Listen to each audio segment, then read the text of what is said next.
Tom and Amit. Hey guys. Yep. Hello. All right, welcome. So I am going to leave you guys to it, and we'll step out, and I'm sure we'll have some questions, and I'll be back shortly. Thanks, Chip. Yep. Warm welcome to Tom Stuermer. Tom is very well known to this community. Tom is the global managing director for Google Business Group at Accenture. He leads the global Google practice. And we'll talk a little bit about growth numbers in a second because he's leading a rocket ship there. But this is, what we all dream of in alliance profession, owning the full P&L, literally from all the way developing the right kind of solutions to being responsible for marketing and selling it, and also for delivery of these solutions for the entire Google group for Accenture. So warm welcome, Tom. Thank you, Amit. I appreciate it. It's great to finally get a chance to hop on one of these meetings. I wish we were all in person. Absolutely. God willing, we'll soon be in the next Ecosystem Business Summit should be in person as well as online, because we get to access a global audience as well. People are logging in live all over the world. So we'll do a hybrid format as we see in the cloud worlds these days. So quick question, Tom. You've talked about this Copernican moment in ecosystems, and you talk about weaponizing ecosystems. Both these terms are pretty radical. So can you illuminate what you meant by the Copernican moment and weaponizing? Yeah, well, so maybe first, I am a bit of a history buff, I guess. But Nicholas Copernicus was a Renaissance mathematician in the early 1500s who had the audacity to propose that rather than the universe circling the Earth, as was previously thought, that there was this heliocentric system that the Earth and other planets revolved around the sun. This actually was a pivotal insight, and the discovery really drove a lot of the Renaissance kind of pivot and focus on science. But he was actually persecuted for his views as anti-theological. And my Copernicus point was really about that the world doesn't just revolve around you, right? Certainly as one of, if not the largest professional services companies on the planet, Accenture has long sort of thought of ourselves as the center of the universe, and that everything in the partnership community revolved around us. But also that that they were all bilateral relationships, so sort of one-offs. And what I have learned, and over the past 5 years or so, as I've gotten more and more involved in leading this part of our business for Accenture, these are viewed as bilateral agreements, and the notion of an alliance, just even that term, right? I think fancy a pen, an elaborate ceremony on the deck of an aircraft carrier, where you agree to put away your guns. You agree, we're not going to fight each other. Like, that's okay. What I want to do is, though, lock arms and pull our guns out. And a lot of what I did over the, prior to a year ago when I jumped in to become the general manager of our Google business, I spent 3 years leading our ecosystem team overall for Accenture. And so, think of it as at the time I spent 3 years as a consultant to Accenture to pivot and lead the transformation for us. Now I'm the customer. And now I have to run the business using those tools that I created. But most of what I spent over those 3 years doing was actually equipping and arming ourselves to be able to use these weapons together. And that looks like, not just agreeing to not shoot each other, but agreeing to build weapons together to create differentiation, to take that into the market proactively. And that requires a whole different set of disciplines, and really a rethink about what our alliance organization meant within Accenture. Fantastic, fantastic. And I talked briefly about the rocket ship that you are running. Accenture also pivoted and created Cloud Group as such. Can you talk about that transformation happening at Accenture and specifically the growth that you've overseen there? Yeah, this started as the idea a few years back of creating the equivalent of a virtual joint venture. What if we can create a business unit with its own P&L that its mission is to drive the growth of what we can do together. And so one of the key objectives that we have done through this process just to break sort of the resell mindset, quite frankly, in a lot of our partners' minds, right? So much of alliances are really about channel partners. And this implies that we just sort of want each other's help to sell, or not even to sell, to transact, and that there's no value beyond that. And certainly from Accenture standpoint, I did in my previous role lead our resale team as well. And it was, it's a material part of our business, but it's not the objective of our business. Our objective is to really go help our clients transform. And so in professional services, I'd say when I look at Google in particular, the hyperscalers, Amazon, Azure for Microsoft, and even Alibaba and several in Asia and China, we're seeing, they've made a massive impact on how companies like us interact with our clients. I think prior to sort of the rise of those hyperscalers, Accenture usually viewed that if we're going to go have a discussion about partners' technologies with our clients, like, we have to be there because we have to translate. We've got to help our client understand why do you need this virtualization platform? Why do you need this automation platform to translate it into business outcomes? And with hyperscalers, they can settle the board just as easily as we can because of the capabilities they can bring. So it was the second reason why we've built a business group around Google, and we have them actually with all the hyperscalers as well. And I think what's really interesting is with Google specifically, right? It's not just about GCP, ads, maps, YouTube, Nest, DeepMind, the world's largest global fiber network, right? These are all components that are a lot more than just a set of technologies that you can go run your applications on. They're transformational engines that requires focus around the innovation that we can pull together with Google to really drive massive change in the way our clients think about it. And if you look at some of the press releases that Google's announced over the past, especially 12 months, several, quite frankly, larger than $1 billion deals. They come from the fact that we're able to really pull a number of different things together. And so, I am therefore motivated to make our clients successful, number one, and helping our clients come to grips with how to shift their entire business to something different, right? Make it disruptive, have it be a CEO level topic or board level topic. And so really running this as a business group, having the P&L responsibility for our services, but also, I feel accountable for Google hitting their own growth targets, because if there's an imbalance there, it creates a drag in our relationship and our ability to go achieve that key objective of making our partners, our clients more effective. Yeah, and isn't it the fastest growing partnership in Accenture history ever? I probably shouldn't go on record, but something along those lines, yes. Oh, fantastic. And Tom, prior to this current role that you have driving the Accenture Google relationship worldwide, you were head of ecosystems before, and you managed, growth partners and everybody through that motion. And you have a long arc in the ecosystem world. So could you share with us some learnings from that role, and specifically how the alliance management role has evolved in your opinion?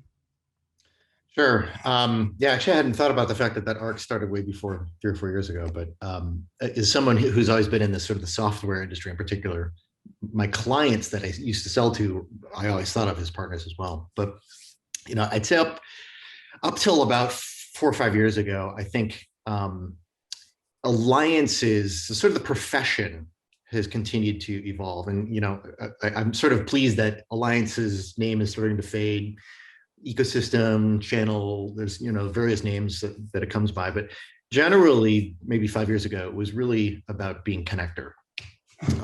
People in the profession were around connecting opportunities, connecting partners together, and for those of us who were not in that profession at the time, it was largely often viewed as, these are the people that arrange the meetings, they buy the donuts, and they send out the meeting minutes when we're done, and kind of poke people along to get them to do what they need to do. Maybe a little blunt, but this is where I kind of entered this field. And when I was a seller, when I was out on the edge of the ecosystem trying to solve customers' problems, I would sometimes kind of not answer the phone when people in these roles called me. because they didn't always add a lot of value to directly what I was trying to achieve.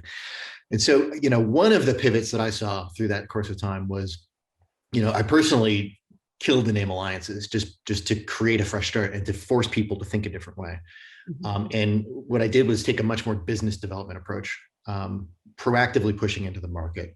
And sometimes these were multilateral relationships, kind of going back to the Copernicus moment.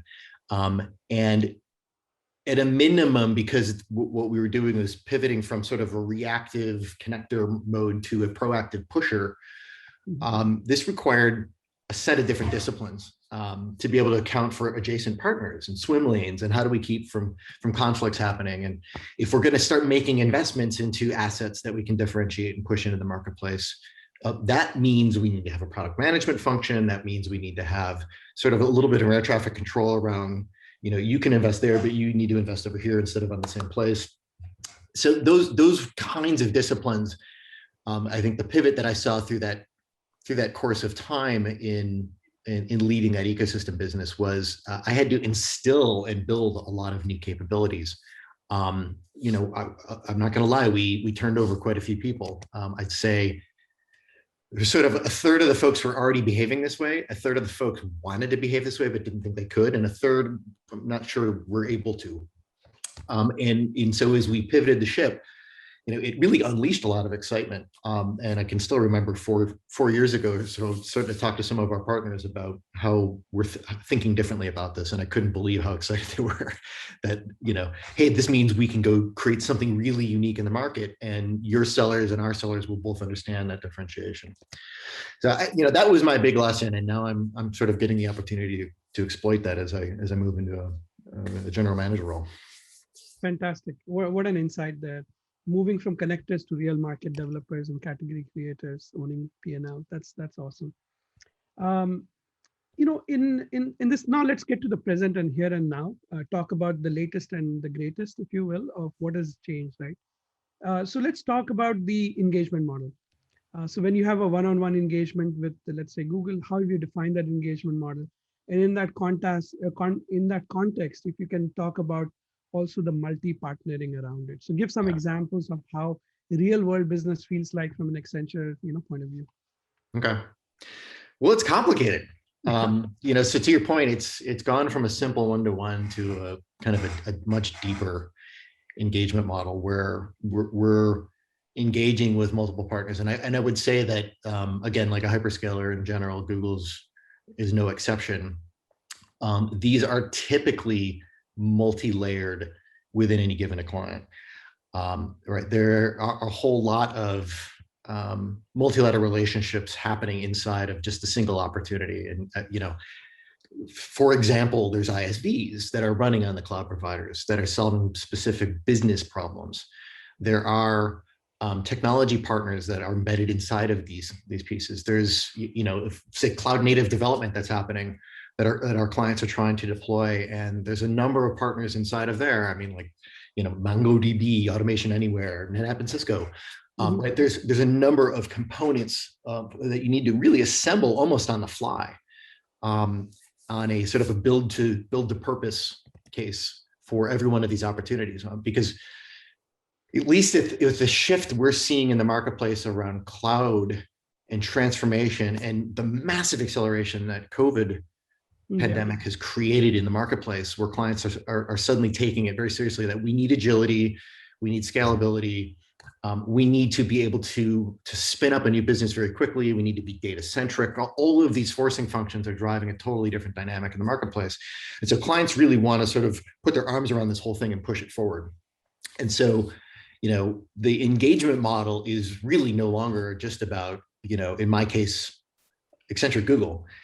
It's pulling together sort of an armada that looks different every time. And so we're, it's a bit more of a, if I continue my war analogy, I guess, we've sort of got a motley crew that looks a little bit different, with maybe a couple of key ships that drive the armada forward on every one of these opportunities.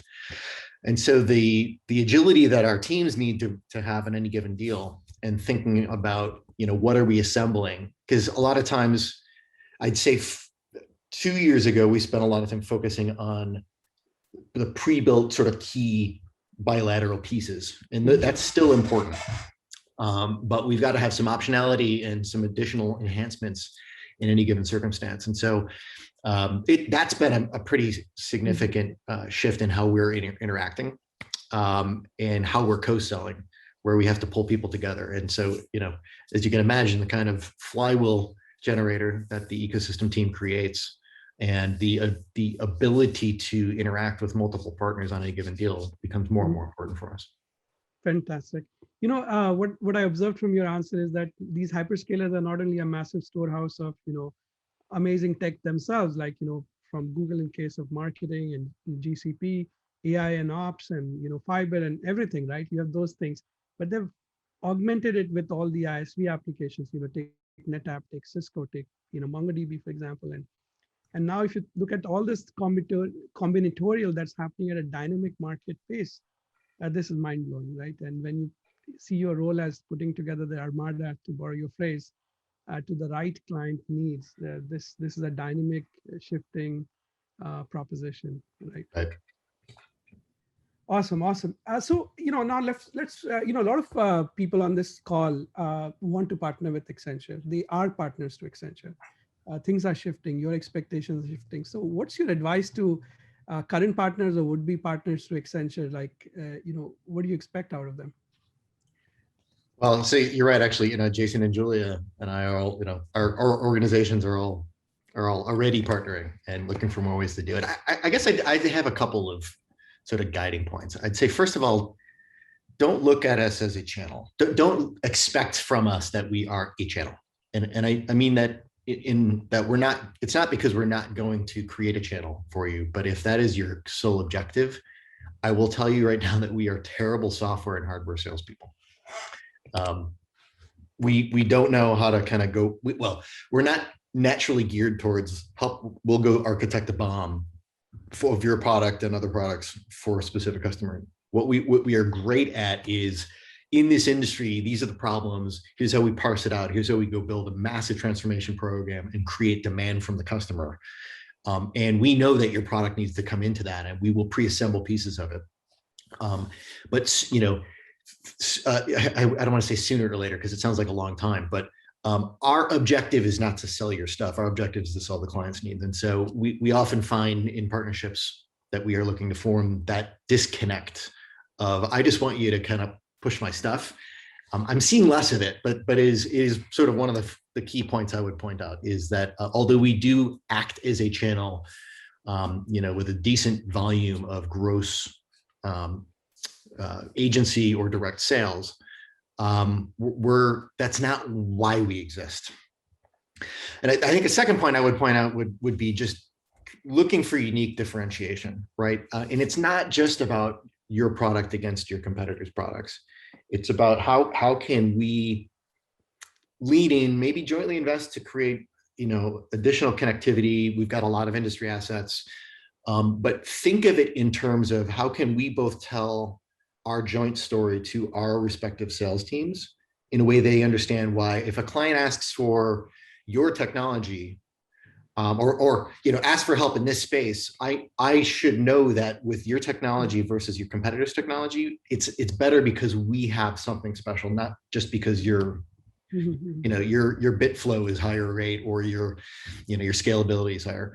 Make it real, and conversely, your sales organization should be able to know that although there's several SIs, that we should partner with Accenture because we know we have this special thing that's either unique to this customer's industry or whatever, right? It's that level of pivot that if both of our sales teams don't understand or we can't articulate it to our sales organizations as to why we should partner together, then we failed.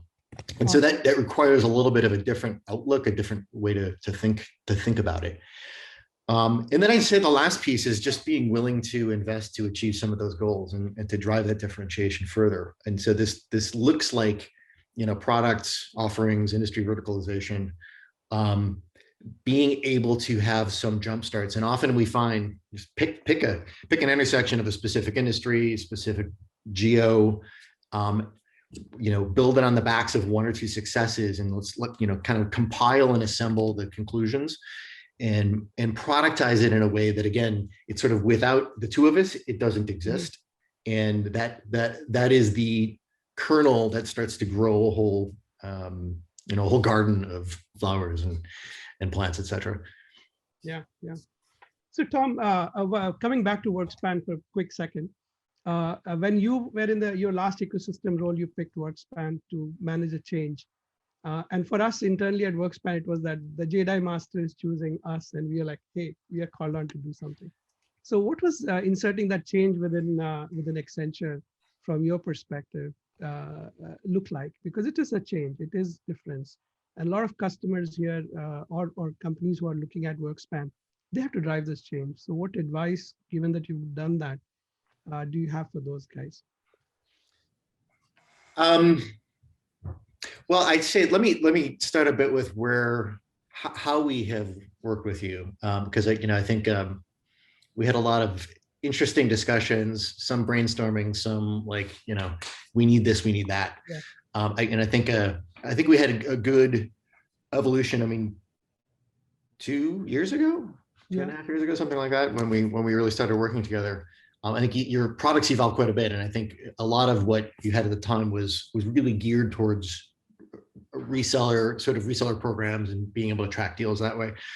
And so I was really excited about the investments that you guys made in taking a different perspective and taking kind of more of an SI approach of trying to create value for the end customer. And so, what we've done is, we initially deployed to 5 of our key partnerships, and integrated with our Salesforce implementation about, I guess about 18 months ago, maybe. We weren't an easy customer. But I think what we focused with those 5, we didn't take the 5 easy ones. We focused on 5 of our most kind of intertwined co-solution partnerships. And, having the ability to have a bit of a portfolio of our predefined solution components, and our ability to manage the complex early stage deals has really been key in our usage. And a lot of the development you did early on, kind of a year or 2 ago, was geared towards enabling that multi-party kind of collaboration. So just don't underestimate, for those of you that are thinking about WorkSpan, just the elimination of spreadsheets, the ability to interact and collaborate on a specific deal. That's not sort of the center of the goal, but its impact alone is pretty valuable. Because you've got traceability, you've got at least a common set of agreed upon pieces of data. You've got control of what you need, and that's been impactful for us.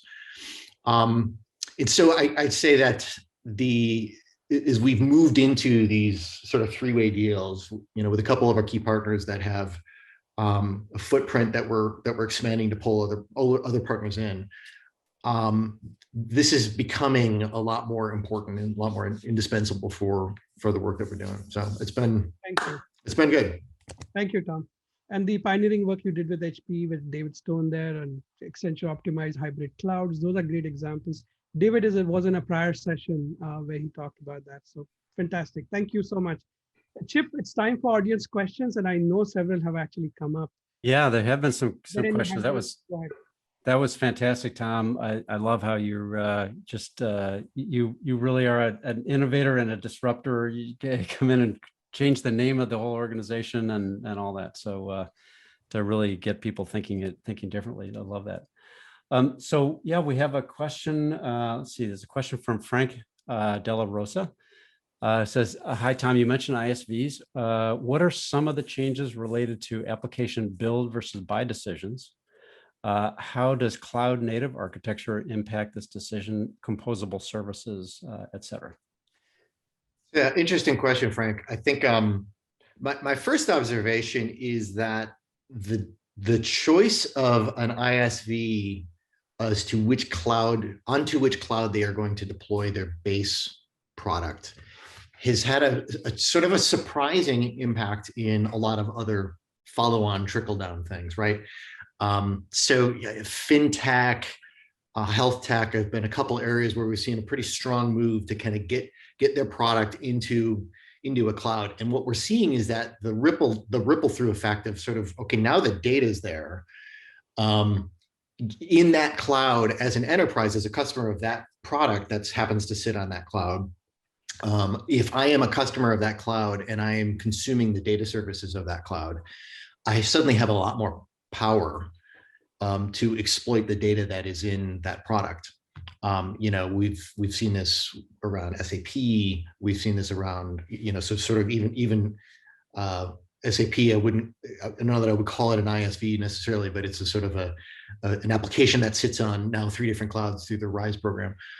And so that's kind of key point number one, is the sheer fact of where it sits now is having sort of ripple through effect around the data architectures that sit behind it inside of an enterprise.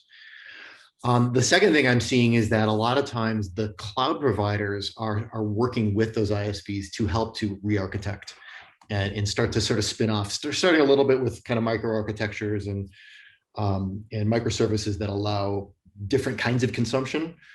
But sometimes it's a kind of a complete product re-engineer, you know, and I'd say, I point to, I guess, one kind of public example would be Palo Alto Networks, who made a decision maybe 18 months ago or so to really move their entire product portfolio onto GCP, and they've been re-architecting the whole thing to take advantage of the GCP native components. And so we're seeing a lot of the role of those cloud providers in driving that different architecture for these products is pretty important too. And as that starts to separate, it create, you know, you can, it's an insightful question, because you can kind of see where this is going as ecosystem partners. You know, we are now working circumstances where we're pulling sort of services from this ISV, using services from the cloud native, deploying them at a client where we're pulling those pieces together.